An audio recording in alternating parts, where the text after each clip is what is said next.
Tonight we go in depth on Benghazi. Republicans call it a crucial issue. Democrats call it a waste of time. Senator John McCAIN has been one of the most vocal critics of the administration on this.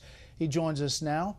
Good evening, Senator. Good evening. You heard the Democrats today, many of them saying enough is enough, that you're throwing the same mud up against the wall for quite some time on Benghazi. What do you say? I say that 4 Americans died. I say that no one who is responsible for the attacks has been arrested or brought to justice, even though there's at least a couple of them that are living openly, granting interviews with media in Libya. I say that there's still questions as to why the now National Security Advisor, then Ambassador to the United Nations, went on national television on all morning shows, including Fox, saying that this was a hateful video that sparked a spontaneous demonstration, of which there was not one shred of proof. And we know that they were manipulated, the talking points that she used, and the information was manipulated, and it all has to be viewed in the context of a presidential campaign. Remember the narrative? Bin Laden is dead, Al-Qaeda is decimated. In fact, she said Al-Qaeda is decimated. And she also said, by the way, that the embassy was never more stable, secure, etc. Just total untruths were told to the American people. The deputy director of the CIA, when testifying, Mike Morrell, said when he saw Susan Rice on those morning shows and she talked about the video, quote, my reaction was that's not something that the analysts have attributed this attack to. Yeah, and well, we have our own problems with Mr. Morrell and the interface that Senator Graham and Senator Ayotte and I had with him. But does Susan Rice have to come back up? I would think so, but also the deputy director, then deputy director of the CIA, who now works for a affiliated organization with Hillary Clinton, he didn't tell us the truth about who did change the talking points. He said the FBI did it. It wasn't. He was the one. And there was at the end of the day, it was people in the White House that put the final touches on the talking points, which were absolutely false.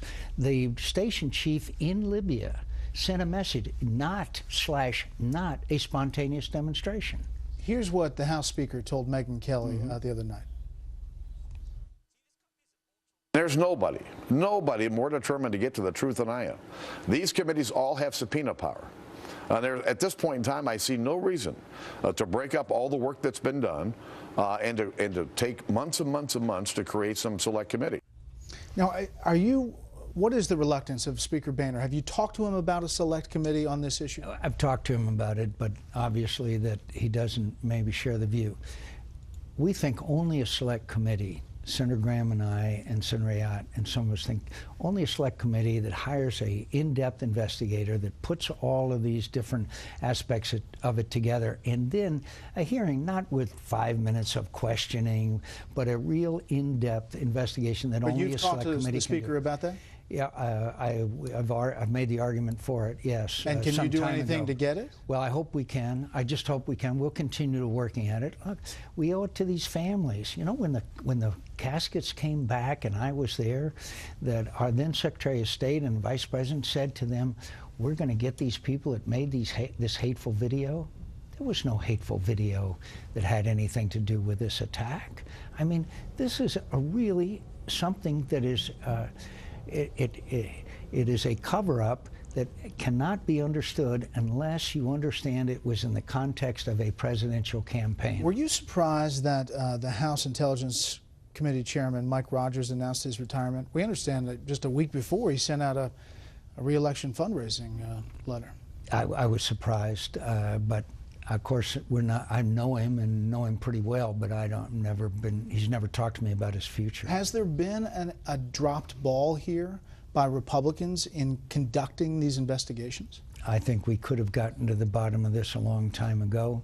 And obviously in the Senate, we've never done anything because of the Democrat majority. But obviously we wish that there had been a select committee. And I understand that it's been going on for a long time, but it wouldn't have been going on for a long time if we'd have gotten the answers. Why is it that they never called the people who were there, who were evacuated to Germany, and the next day after the attack on the embassy and the annex?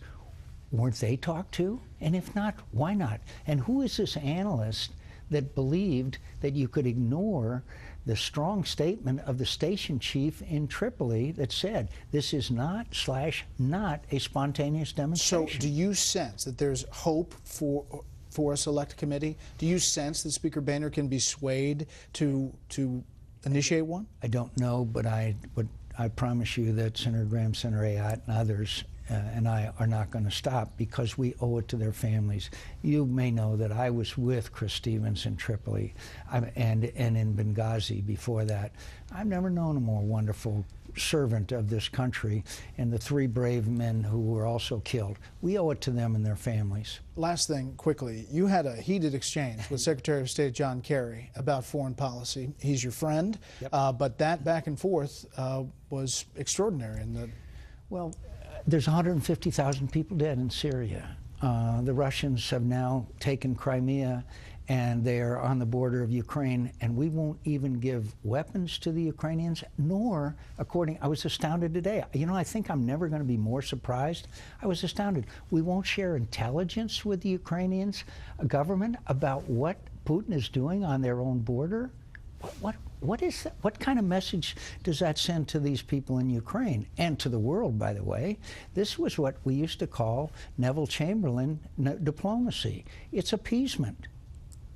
Senator, thanks for the time. Thanks for having me on.